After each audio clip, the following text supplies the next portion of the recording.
तमाम तारीफ उस रब्बे कायनात के लिए है जिस रब ने हमें और आपको अपने रब की रजा हासिल करने के लिए मुख्तलिफ किस्म की इबादतों से हमें और आपको नवाजा। उनमें से एक बड़ी इबादत कुर्बानी है जो आने वाले दिनों में हम और आप पेश करेंगे रब की बारगाह।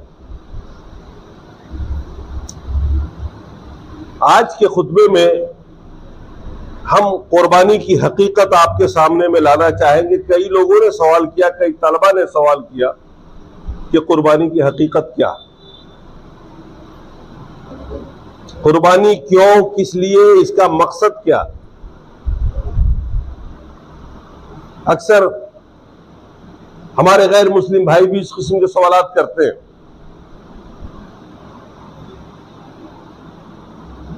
तो आज फलसफा कुर्बानी, कुर्बानी का मकसद क्या, कुर्बानी का फलसफा क्या, कुर्बानी की हकीकत क्या है, आज आपके सामने में पेश कर रहा हूं। सहाबा किराम ने यही सवाल अल्लाह के रसूल से पूछा था। कालू मा अज़ाही या रसूल अल्लाह, इस कुर्बानी की हकीकत क्या है अल्लाह के रसूल। अल्लाह के रसूल ने बड़े मोटे लफ्जों में जवाब दिया था, ये सुन्नत अबीकुम इब्राहीम, ये तेरे बाप इब्राहिम की सुन्नत। सहाबा ने पूछा फमा लाना फिया या रसूल अल्लाह, इस कुर्बानी से हमें क्या मिलेगा। अल्लाह ने फरमाया बिकुल्ल शारतिन हसना, हर बाल के बदले तुझे नेकी मिलेगी। ये एक मोटी सी बात है, लेकिन जब हम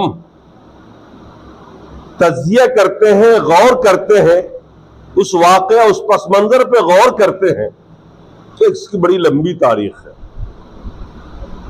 हजरत इब्राहीम अलैहिस्सलातु वस्सलाम मुअस्सिस किस्म के नबी है, मुजद्दिद किस्म के नबी है। उन 5 नबियों में से एक हैं जिनको मुअस्सिस और मुजद्दिद नबी कहा जाता है।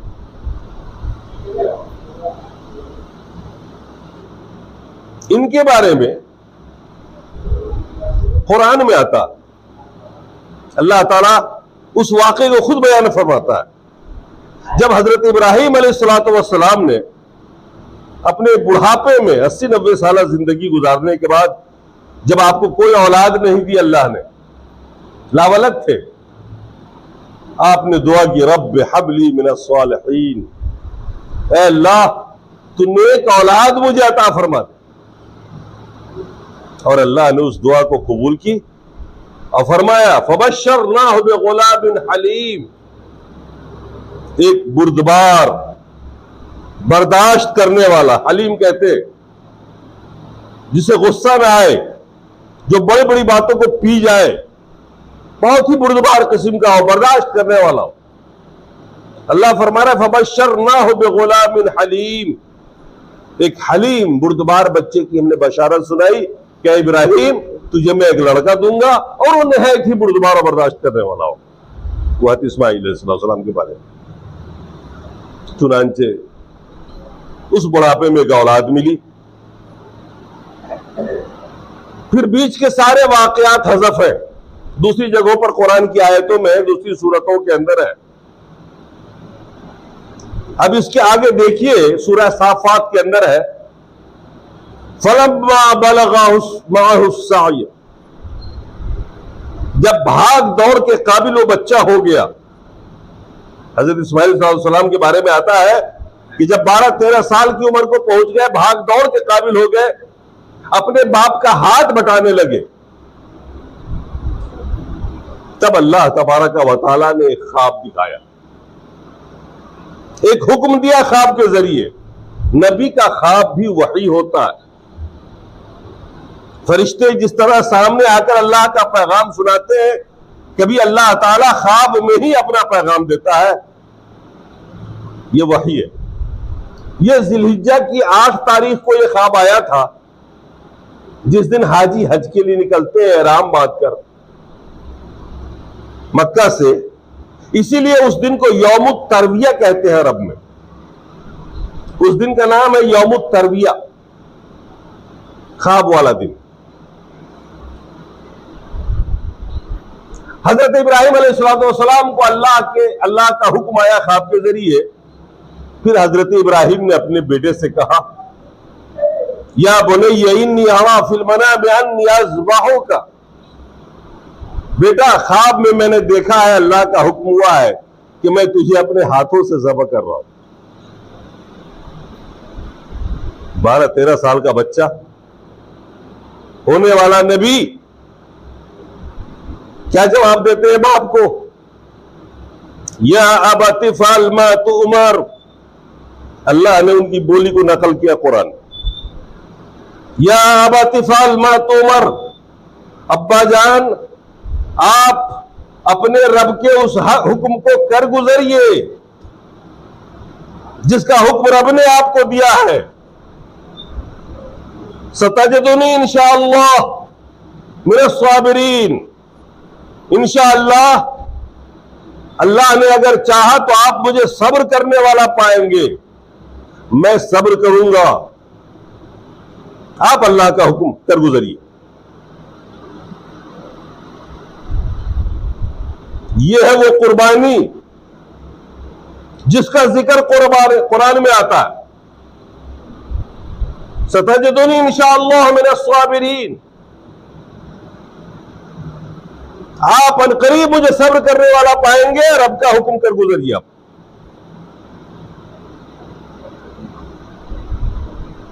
अब आगे अल्लाह ताला ने उस मंजर को खींचा।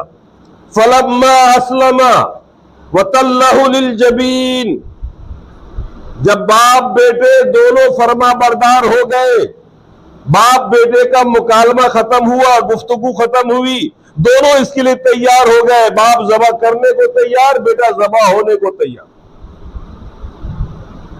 फलम्मा अस्लमा, जब बाप बेटे दोनों फरमा बरदार हो गए, वतल्लहु लिलजबीन, और बाप ने बेटे की पेशानी को जमीन पर रख दिया ज़बह करने के लिए।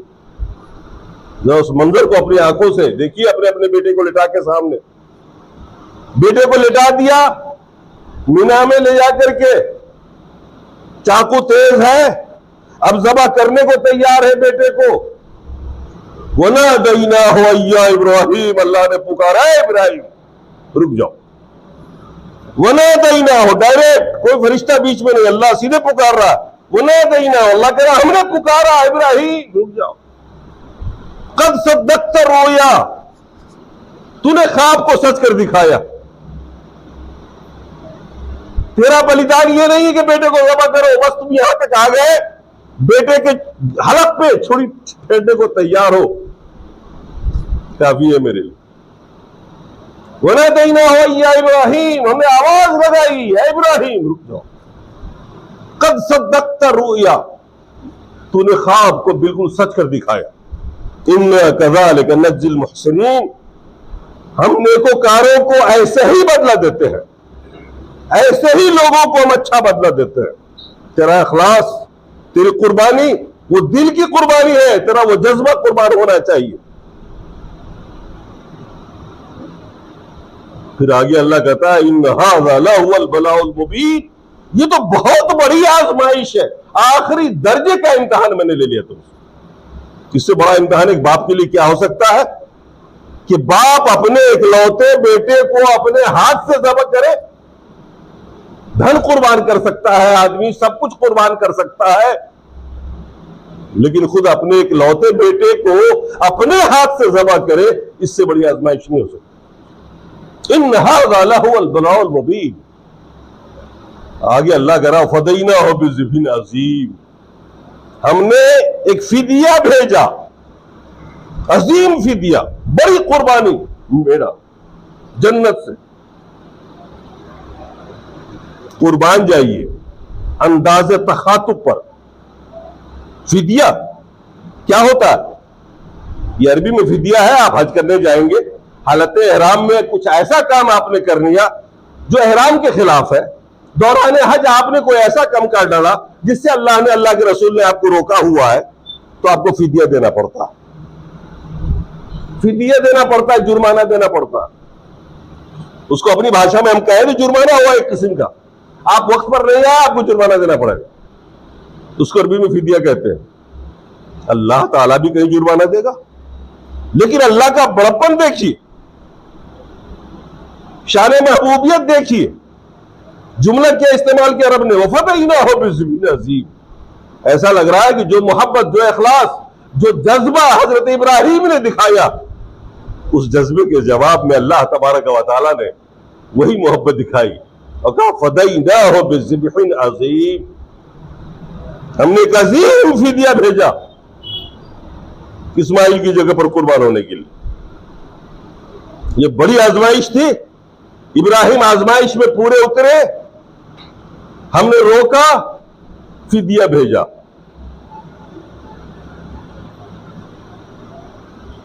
फिर अल्लाह तबारक व तआला ने हजरत इब्राहिम की इस कुर्बानी को देखते हुए हजरत इब्राहिम को वही हाथ के हाथ एक इनाम दिया, का वतरकना अलैहि फिल आखिरीन, हम तेरे इस रस्म इबादत को, तेरे इस इखलास इबादत को, इस जज्बा इबादत को, तेरी इस मोहब्बत को, तेरी इस जानिसारी को रहती दुनिया तक के लिए जारी कर देंगे।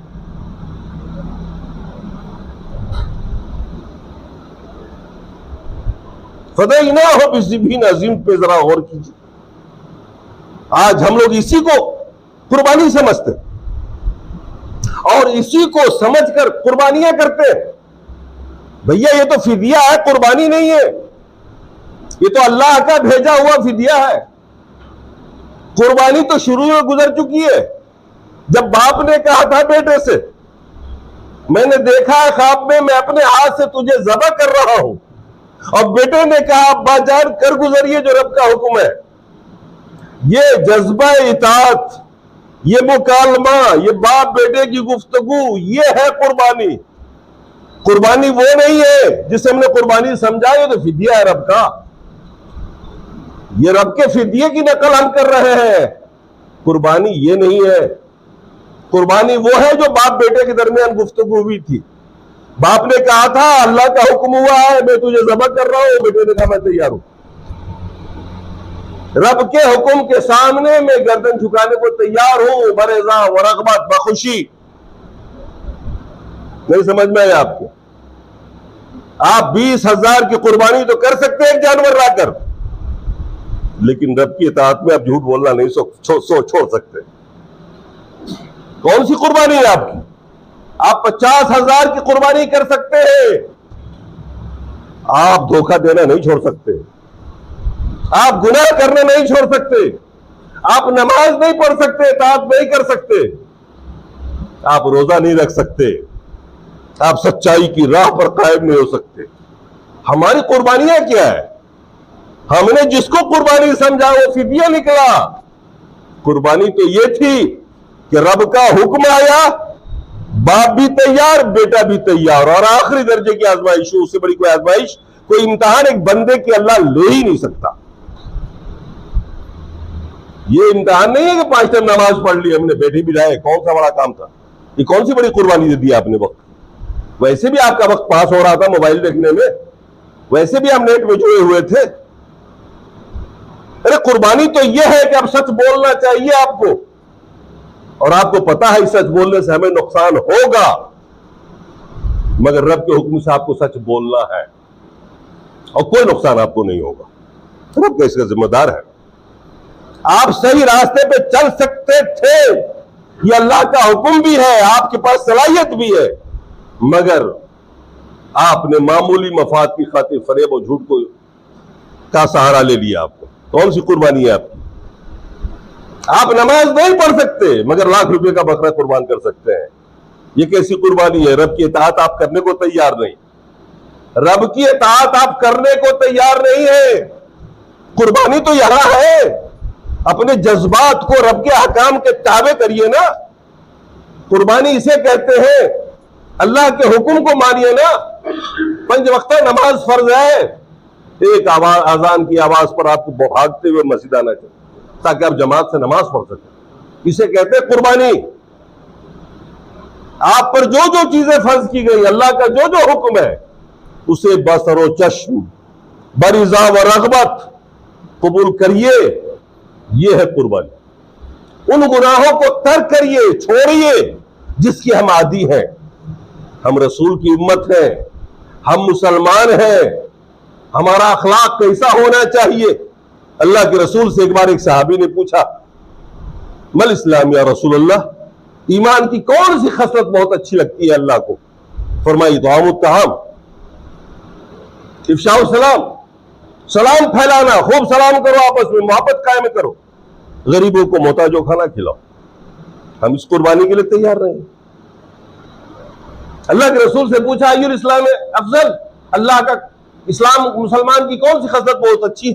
अल्लाह के रसूल ने फरमाया, मन सलमल मुस्लिमून मिन लिसानिही व यदिही, वो मुसलमान सबसे अच्छा है जिसकी जुबान, जिसके हाथ से दूसरा मुसलमान महफूज रहे, न उसकी जुबान से तकलीफ पहुंचे किसी मुसलमान को और न उसके हाथ से तकलीफ पहुंचे किसी मुसलमान को। हम इस्लाम की खसलत इख्तियार करने को तैयार नहीं, हम इस किस्म के मुसलमान बनने को तैयार नहीं, लेकिन लाख रुपए का बकरा कुर्बान करने को तैयार है। ये कुर्बानी नहीं है, ये फिदिया है जो अल्लाह ने दिया था हजरत इब्राहिम को, हम करते हैं। ये दरअसल यादगार है, ये संगे मील है, ये निशान मंजिल है, मंजिल नहीं है। ये राह मंजिल, निशान मंजिल है। रास्ते में एक पत्थर जैसा लगता है और वो आपको बताता है ना कि यहां से मुजफ्फरपुर 50 किलोमीटर है, आप उसको देख के समझते हैं 50 किलोमीटर। ये नहीं होता कि उस पत्थर के सामने सजदा रेज हो जाए या उस पत्थर को आलिमुल गैब समझे या उस पत्थर से चिमट जाए कि भैया ये तो बैठे बिठाए बता दिया इसने 50 किलोमीटर मुजफ्फरपुर। ऐसा नहीं होता, वो तो सिर्फ संग मील है, उसने सिर्फ निशानी दिखाई है आपको। ये कुर्बानी जो हम करते हैं संग मील है, ये मकसद नहीं है। लेकिन हम तो इतने नीचे गिर गए हैं कि गोश्त खाना हमारी जिंदगी बन गई। हमने समझा गोश्त मिलेगा खाने को, बकरा पड़ा हुआ बड़ा जानवर है। अच्छा, हमारी नजर तो अक्ल शुर्ब पे है, खाने पीने पे है, पेट पे है, जज्बात पे। हमने उस कुर्बानी को क्या समझा। कुर्बानी तो वो है जो इब्राहिम ने अपने बेटे से कहा था, इन्नी अरा फिल मनाम अन्नी अज़बहुका, बेटे मैं ख्वाब में मैंने देखा है, मेरा हुक्म है रब का, मेरे रब का हुक्म है, मैं तुझे ज़बह करूंगा अपने हाथ से। अब बेटे ने कहा मैं तैयार हूं। अल्लाह की रजा के लिए जीना और अल्लाह की रजा के लिए मरना, यह है इबादत। अपनी सारी मर्जी को रब के मर्जी के ताबे करना, अपनी पसंद वही हो जो मेरे रसूल को है, जिसका हुक्म मेरे रब ने दिया है। हम उन तमाम चीजों को नापसंद करें जिसका हुक्म अल्लाह ने और अल्लाह के रसूल ने नहीं किया। अल्लाह के रसूल ने फरमाया था एक मौके पर कि ईमान का जायका उस वक्त तक तुम्हें नहीं मिलेगा जब तक कि तुम अल्लाह की खातिर मोहब्बत ना करो और अल्लाह की खातिर बोझ ना करो एक दूसरे से। अल्लाह के खातिर दो नहीं और अल्लाह के खातिर रोको नहीं। जब बंदा अल्लाह के लिए देता है, अल्लाह के लिए नहीं देता है, अल्लाह के लिए मोहब्बत करता है और अल्लाह के लिए बोझ रखता है, अल्लाह के रसूल ने ऐसे हो के फरमाया फमन इस्तकमल ईमान, उसका ईमान मुकम्मल हो गया। हदीस यूं है, बुखारी और मुस्लिम की हदीस है, मन अहब्ब लिल्लाह व अबग़ज़ लिल्लाह व अता लिल्लाह व मनअ लिल्लाह फ़क़द इस्तकमल ईमान। अल्लाह के रसूल ने फरमाया कि जो आदमी किसी से मोहब्बत करे, किसी चीज से मोहब्बत करे, तो इसलिए मोहब्बत करे कि अल्लाह ने मोहब्बत करने का हुक्म दिया, और किसी से बोझ रखे तो इसलिए बोझ रखे कि अल्लाह ने इससे बोझ रखने का हुक्म दिया है। किसी को कुछ दे तो इसलिए दे कि अल्लाह ने देने का हुक्म दिया है, और किसी को कुछ न दे तो इसलिए न दे कि अल्लाह ने वहां न देने का हुक्म दिया है। जिसके अंदर ये खूबी पैदा हो गई, चार, फरमाया फ़क़द इस्तकमल ईमान, उसने ईमान मुकम्मल कर लिया। अल्लाह ने हुक्म दिया है वालिदैन से मोहब्बत करने का, दिया है नबी। अल्लाह ने हुक्म दिया खाने काबा से मोहब्बत करने का, जरूर कीजिए, इबादत है। अल्लाह ने हुक्म दिया मस्जिद नबी मस्जिद अक्सा से मोहब्बत करने का, कीजिए। अल्लाह ने हुक्म दिया कुरान से मोहब्बत करने का, कीजिए। और अल्लाह ने हुक्म दिया अपने मोमिन भाइयों से मोहब्बत करो, ये तुम्हारे ईमानी रिश्तेदार है और तुम्हारे खानदानी रिश्तेदार से बढ़ के है, क्योंकि कलमा तय्यब ला इलाहा इल्लल्लाह मुहम्मदुर रसूलुल्लाह के रफीक है, तुम्हारे साथी हैं। इनसे मोहब्बत करो। हर मोमिन से मोहब्बत करना, सलाम करना, ये अल्लाह को बहुत पसंद है। अल्लाह ने इसका हुक्म दिया है।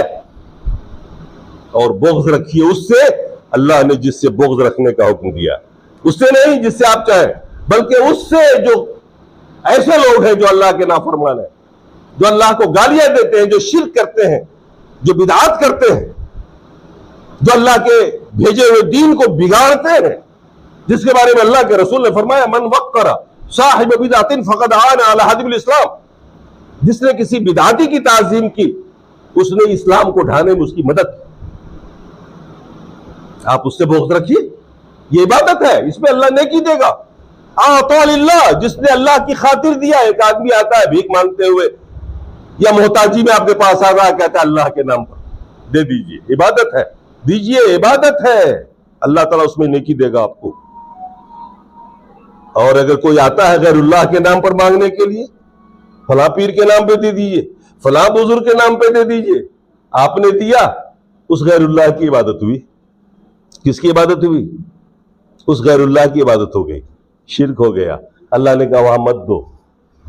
मन आता लिल्लाह व मना लिल्लाह, जिसने अल्लाह की खातिर दिया और अल्लाह की खातिर न दिया, न देना भी अल्लाह की खातिर और देना भी अल्लाह की खातिर, ये चार खूबियां आपके अंदर पैदा हो जाए, अल्लाह के रसूल ने फरमाया फक़द इस्तकमलल ईमान, उसका ईमान मुकम्मल हो गया।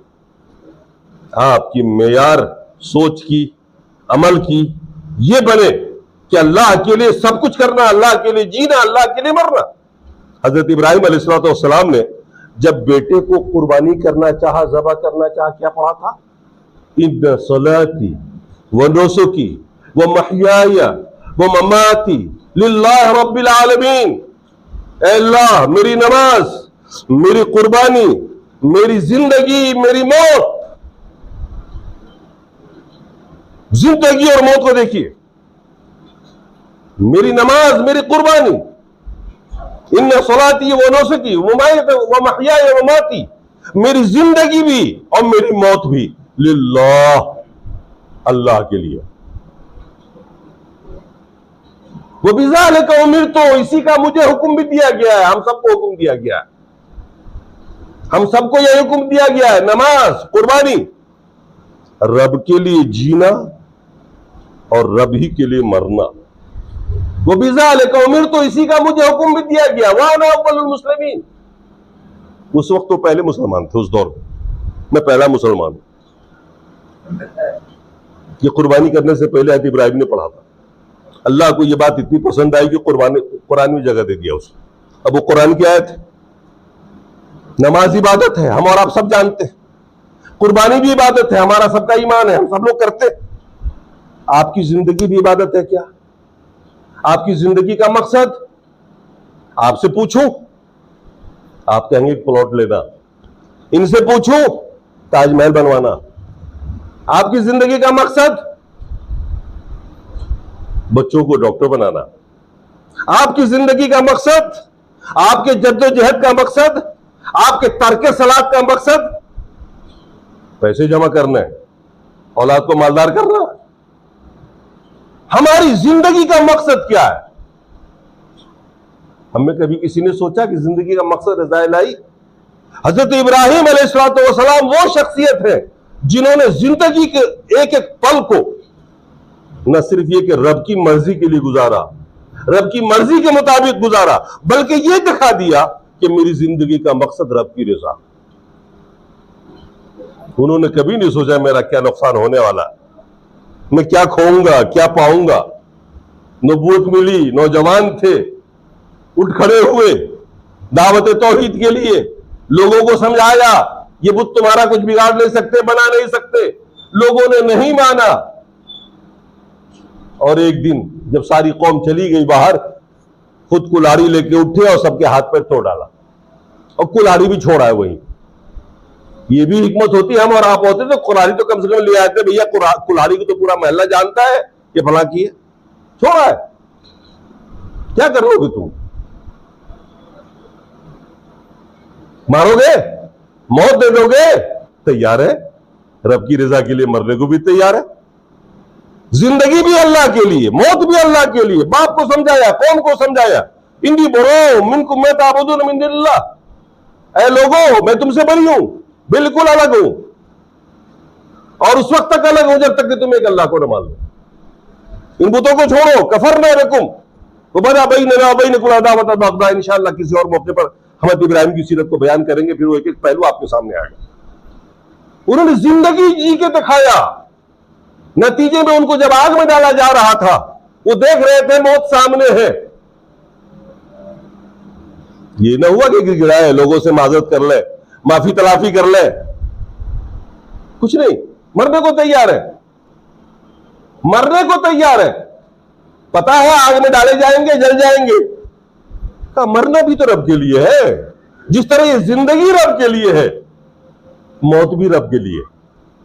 अब सोचिए जरा, हमारी आपकी जिंदगी का मकसद क्या है? हुसूल दौलत, हुसूल माल, हुसूल औलाद, हुसूल बिल्डिंग, इन चीजों को हासिल करना, ये दुनिया की एक एक चीज को हासिल करना जो सब के सब फानी है, सब के सब फानी है। हम खुद फानी है और हम जिसको हासिल कर रहे हैं वो सब खत्म होने वाला है।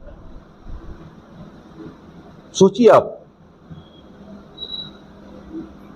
कहने का मकसद यह है कि आपकी जिंदगी भी अल्लाह के लिए होनी चाहिए। यह है इन्ना सलाती व नुसकी व महयाया व ममाती, जिंदगी रहूं रज़ा, जिंदा रहूं रज़ा इलाही के लिए और मरूं तो रज़ा इलाही के लिए। वो बिज़ालिका उमिरतु, इसी का हुक्म भी दिया गया है।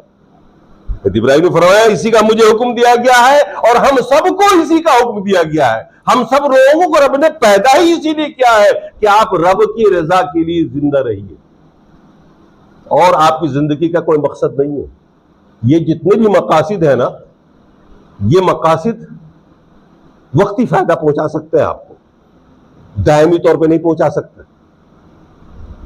दुनिया में वो लोग भी जिंदा रह लेते हैं जिनके पास आप जैसा मकान नहीं है, वो भी सो लेते हैं, और जिनके पास आप जैसा खाना नहीं है वो भी जी लेते हैं, और जिनकी जेबों में बहुत पैसे नहीं है उनकी भी जिंदगी गुजर जाती है।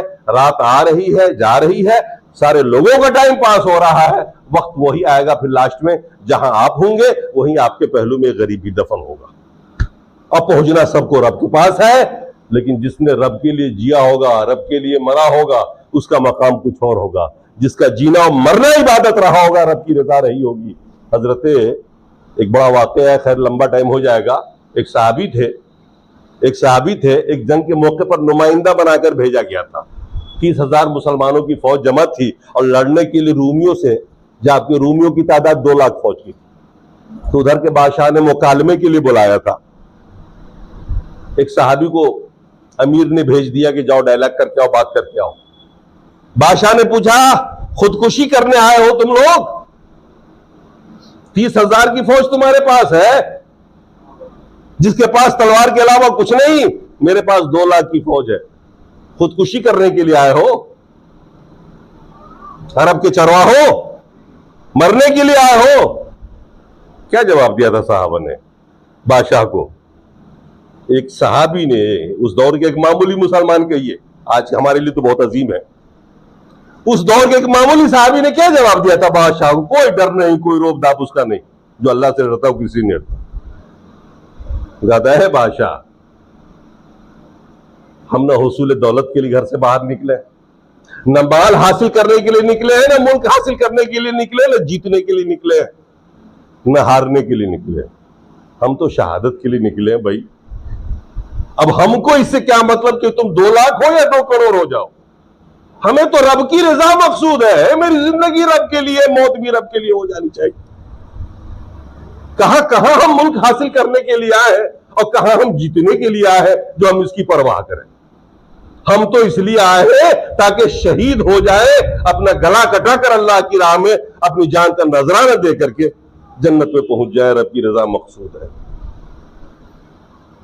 बादशाह के वजीर ने कहा, ऐसी कौम से आप कभी नहीं जीत सकते जो मरने को तैयार हो। वजीर ने मशवरा दिया, हुजूर वापस चलिए, नहीं जीत सकते इस 30,000 से जो मरने ही के लिए कफन बांध के तैयार है। उसका मकसद न जीतना है, न हारना है, न दौलत का हुसूल है, वो सिर्फ मरने ही के लिए आया है। उसे कोई नहीं जीत सकता, उसे कोई नहीं हरा सकता। वो सबको हरा देगा, 2 करोड़ भी होगा तो हार जाएगा। तो हुआ भी वही, 30,000 जीत गए, 2 लाख हार गए। इतनी सारी दौलत हाथ आई कि सारे सहाबा उस वक्त के मुसलमान मालदार हो गए माले गनीमत से। तो जिंदगी का मकसद भी रज़ाए रब और मौत भी रज़ाए रब। जब तक ये जज्बा था मुसलमानों में, मुसलमान एक अजीम कौम की हैसियत रखते, आज ये जज्बा खत्म हो गया। हम कुर्बानी को भी गोश्तखोरी के लिए इस्तेमाल करते हैं। मेरे भाइयों, बात बहुत कुछ कहनी थी, वक्त मुख्तसर है। बहरहाल हजरत इब्राहिम को जो अल्लाह ने फरमाया कि हमने फिदिया भेजा जन्नत से, फदैना बिज़िबिन अज़ीम व तरकना अलैहि फिल आखिरीन, इस रस्म को हमने जारी कर दिया ताकि ये बातें जो आप सुन रहे हैं हजरत इब्राहिम के ताल्लुक से, इससे आपका भी जज्बा जरा पैदा होना चाहिए, आपके अंदर भी ये चीज आनी चाहिए कि रब की इताअत ही दरअसल कुर्बानी है। कुर्बानी वो बकरा नहीं है जिसको हम कुर्बान करेंगे, ये तो फिदिया है। भले गोश्त हम खा लें, मजा आ गया, लेकिन असल चीज है इताअत रब्बानी, इसके लिए तैयार है। फिर अल्लाह ने फरमाया सलामुन अला इब्राहिम, बड़ी बात है, एक एक जुमला अल्लाह खुद सलाम भेज रहा है इब्राहिम पर। हम लोग कहते हैं अस्सलामु अलैकुम व रहमतुल्लाह, अल्लाह की सलामती, अल्लाह की रहमत आप पर हो, अल्लाह ताला आप पर सलामती और रहमत नाजिल करे। यहां तो खुद अल्लाह कह रहा है सलामुन अला इब्राहिम, इब्राहिम सलामती हो तेरे लिए। वो खुद सलामती नाजिल करने वाला, खुद सलामती देने वाला और खुद सलाम भेज रहा। अल्लाह ने फरमाया कज़ालिका नज़्ज़िल मुहसिनीन, मोहसिनीन को हम ऐसे ही तो बदला देते हैं, ऐसे ही लोगों को तो हम बदला देते हैं। आज हजरत इब्राहिम अबुल अंबिया हैं, हजारों नबियों के बाप हैं, और उनकी इज्जत जितनी आपकी निगाह में है इतनी ही ईसाइयों की निगाह में है, इतनी ही यहूदियों की निगाह में भी है, क्योंकि इन तीनों कौमों के नबी वही सबसे पहले वाले। इन्हीं के दो बेटे हुए थे, बाद में इसहाक हुए थे इस कुर्बानी के बाद। वहां से जो नस्ल चली वो ईसाइयत और यहूदियत है उसमें, और हज़रत इब्राहिम से जो नस्ल चली उसमें हम और आप। आसमानी किताब उनके पास भी आपके पास है। वो जज्बात में, वो गुलू में, वो नबी की मोहब्बत में गुमराह हो गए। अल्लाह का शुक्र है अहले हदीस होने की वजह से आप गुमराही से बचे हैं, इसलिए कि आप हदीसों कुरान से जुड़े हुए हैं। जो लोग हदीसों कुरान से आउट है वो भी कहीं ना कहीं इफरात और तफरीत के शिकार होकर के गुमराह हो रहे हैं। तो यह है कुर्बानी का फलसफा, यह है कुर्बानी का मकसद। इस कुर्बानी से सबसे बड़ी जो सीख मिली हमें और आपको, सबसे बड़ा जो सबक मिला है वो ये है कि अपने जज्बे को काबू में लाइए, रब की इताअत में लगाइए, नाफरमानियां छोड़ दीजिए, इससे बड़ी कोई कुर्बानी नहीं। अल्लाह तबारक व तआला हमारी इबादतों को कबूल फरमाए, हमारी कुर्बानी को कबूल फरमाए, हमारे जज्बात को कबूल फरमाए, हमारे गुनाह को माफ फरमाए और हमें एक नई जिंदगी शुरू करने की तौफीक अता फरमाए। अक़ूलु क़ौली हाज़ा वस्तग़फ़िरुल्लाह ली व लकुम व लिसाइरिल मुस्लिमीन।